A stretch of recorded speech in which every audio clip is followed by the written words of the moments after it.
حبیب افریدی خبرې کم جی حبیب افریدی صاحب بس قربان وو ته مې ریډ ولګول که نه نو علیما خان صاحب وایي چې زه په انډه باندې ولې تاسو ویشتم ترجیح تو خو که داسې درته وایم ما خپله هوټه هم ورکړی دغه ته وایم ټیټه که نه او چغې سورې مې ورسره وړي دروغ نه شم ویلی که نه په مخکې به یاره څه بېل قسم سیاست و خو زه خو څه بېل قسم سیاست راخستی ده که نه په خپلې پلټۍ کې انتظار جوړ کړی که نه چې چا مونږ ته خیال نه وي پوه شوې ټول ته یک یو شی دي ګوره ښه یو دي بلکل قسم په خدای چې دې لیډرانو ته څوک هم ووټ ورکوي هرې پلټۍ ته که نه چې په هغې ګناهګاري ولې چې دا د غریبانو حقونه وایي او دو ظلم زیاتی کوي دو پې عیاشۍ کوي ناشې تماشې پې باندې کوي که نه دې لیډرانو ته ووټ ورکونه که نه په دې به مالا نیکي ګوره ښه په دې هغه نشته ګوره چې موږ دا مو غاړه خلاصه کړه یا دا فرض د ووټ ورکونه که نه په قسم په خدای چې په دې پکړ ده ما یو کس ته ووټ ورکړی او پلار مې وروستی او که نه په دې پارټۍ وه چې د پالک مریض پلار ما وروستی په 2 تنه باندې که نه ووټ ته خو خدای ته چې دغه مینې د لاسه ما سره بخاري ورکړله او بېزتي راته وکړله دا ما ته دعا ته هم رانغله نوم مې نه اخلم که نه ښه د نامې جامې سړی راواغه د یو د هغه جواب نه شو کولی په هسپتال کې دا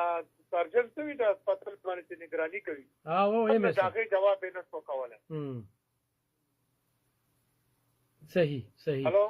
جی جی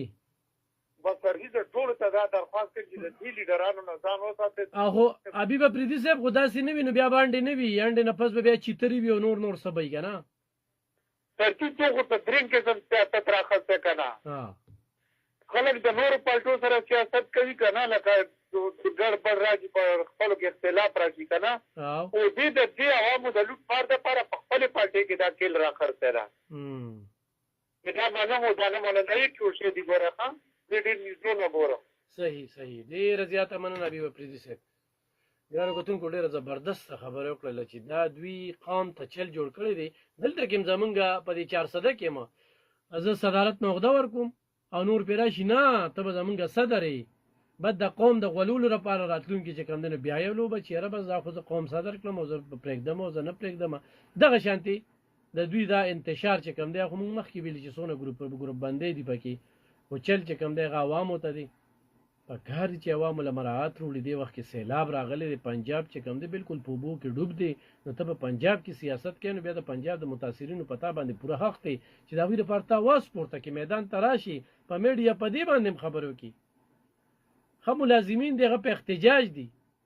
هغه ملازمین ستا د پارټۍ دي او ته د هغې خبره نه منې نو دا یو خاتون ملازمه چې کومه ده د دې او د پارټۍ ورکړې ده پولیسو ګیره کړې ده خو هغې چې کوم دی نو بیا په انډه باندې په ګزار کړی دی